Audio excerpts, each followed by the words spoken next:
Après avoir parlé des faiblesses, parlons des atouts des espaces de faible densité. Premier atout, eh bien, c'est le caractère souvent rare des paysages qu'ils présentent. Souvent rare et parfois exceptionnel, notamment dans ces espaces que l'on a finalement décidé de protéger et que l'on appelle des parcs naturels. Alors il y a les parcs naturels nationaux et les parcs naturels régionaux. Ici, par exemple, le parc national de la Vanoise. Cette carte vous montre les différents parcs naturels qui existent en France. En rouge, vous retrouvez les parcs nationaux, celui des Pyrénées, celui des Cévennes, les Calanques de Marseille, l'île de Porquerolles, et dans les Alpes, le parc naturel national du Mercantour, le parc des Écrins, le parc de la Vanoise, le parc des Cévennes et, depuis peu, le parc Champagne-Bourgogne en projet. Et puis dans les départements et régions d'outre-mer, vous avez les parcs naturels de la Réunion, de la Guyane, c'est la forêt amazonienne, et puis de la Guadeloupe. Alors quel est le principe d'un parc naturel? Un parc naturel, c'est un espace qui se compose d'un cœur, comme ici, en vert ici. Dans le cœur, les espaces, le territoire y est vraiment préservé. C'est-à-dire que les activités humaines y sont très encadrées de façon à laisser au maximum libre cours à la nature.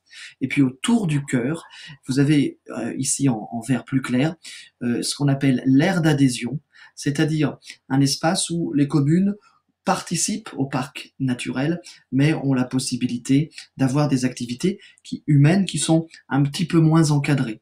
Pour schématiser, vous avez ici des activités dans le cœur du parc qui sont très encadrées. Les hommes ne peuvent pas faire ce qu'ils veulent. On ne peut pas construire n'importe quel type d'entreprise, etc. Et puis des activités qui sont un peu moins encadrées dans le tour du cœur, ce qu'on appelle la zone d'adhésion. Alors, je vous montre quelques images des parcs nationaux français.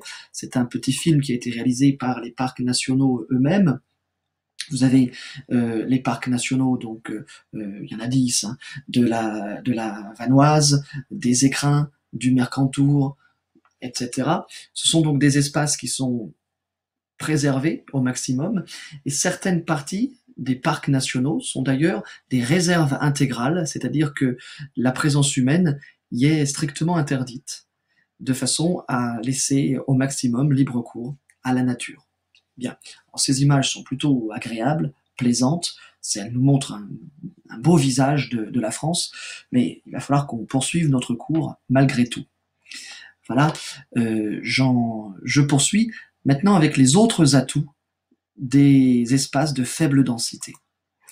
Alors, parmi les autres atouts, il y a toujours le patrimoine naturel, c'est-à-dire la beauté des paysages. C'est un véritable atout pour ces espaces de faible densité, puisque ces espaces permettent la pratique d'une forme de tourisme qu'on appelle le tourisme vert. Le tourisme vert consiste à réaliser un tourisme centré sur la découverte de la nature, la campagne, la montagne, les spécialités gastronomiques, mais aussi les sports et les activités de nature, comme la randonnée. Vous voyez une affiche réalisée par le département du Cantal afin d'attirer les Lyonnais dans les volcans du Cantal.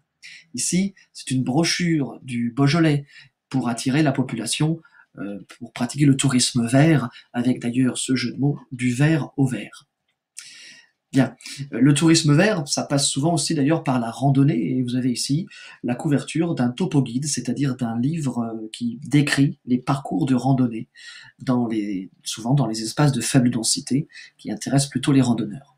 Le tourisme vert, ça peut être aussi le tourisme gastronomique, par exemple en Bourgogne ou dans le Périgord. Bien, les espaces de faible densité s'appuient aussi sur une autre activité touristique, c'est les activités de sport d'hiver, comme bien sûr le ski, le snowboard, la raquette, etc., etc. Vous retrouvez bien sûr, je développe pas cette forme de tourisme qui, je pense, est simple à comprendre.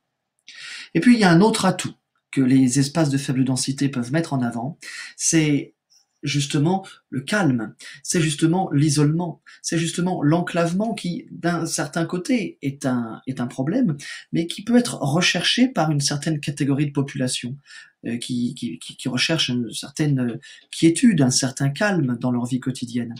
Ainsi, ce qu'on appelle les néo-ruraux, comme ce nom l'indique, les néo-ruraux signifient les nouveaux ruraux, les nouveaux habitants des espaces ruraux. Ce sont souvent des citadins, lassés de la vie urbaine, lassés de la vie à la ville, qui décident de s'installer en ville. Manu Larsenet, l'auteur de cette célèbre bande dessinée, est typiquement un néo-rural. Il est originaire de région parisienne et il s'est installé tout près de chez nous, dans le Beaujolais. Et dans cette bande dessinée, Le Retour à la Terre, eh bien, il décrit la vie d'un néo-rural.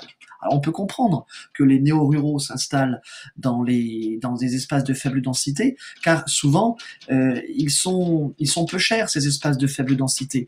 Voilà une carte qui vous montre le prix du mètre carré dans des appartements anciens. Voyez que par exemple à Paris, le mètre carré, c'est-à-dire un carré d'un mètre sur un mètre, eh bien ça coûte plus de 8 000 € le mètre carré. Alors que dans d'autres départements, notamment dans les départements de la diagonale de faible densité, on est souvent à moins de 1 500 € le mètre carré. Par exemple, dans ces départements-là, vous voyez, ils sont ici, c'est quoi? C'est la Nièvre. On est à 1000, un tout petit peu plus un petit peu plus de 1 000 € de mètre carré. Donc, du terrain qui est très peu cher, ce qui peut attirer des néo-ruraux, des gens qui ont assez d'habiter en ville et qui quittent tout pour s'acheter une maison à la campagne, pour la reconstruire, la rebâtir, la retaper, comme on dit, et y vivre tranquillement. C'est d'ailleurs la raison pour laquelle les résidences secondaires sont très nombreuses dans ces territoires de faible densité. Vous voyez ici, en rouge, les départements où le nombre de résidences secondaires est en hausse. Et on retrouve, sans surprise, des départements connus pour leur faible densité, l'Ardèche, la Lozère, l'Aveyron, le Cantal, la Corrèze, la Creuse, etc. Ce qui pose d'ailleurs problème, car quand on a une résidence secondaire, on a des villages qui sont vides une bonne partie de l'année et ces résidences secondaires ne sont occupées que pour les vacances la plupart du temps. Voilà. Ce qui implique aussi, pour attirer des néo-ruraux qui ont besoin de travailler quand même le plus souvent, ça peut être des retraités parfois, mais c'est peut-être encore des actifs, des gens qui travaillent. Ça nécessite pour les départements, s'ils veulent les attirer, d'investir énormément dans les nouvelles technologies, et notamment dans des connexions Internet performantes, très rapides, par exemple dans la fibre optique. Ici, le département du Cantal investit dans des télécentres, c'est-à-dire des centres de télétravail avec des connexions Internet rapides pour permettre aux gens de travailler facilement avec leur ordinateur.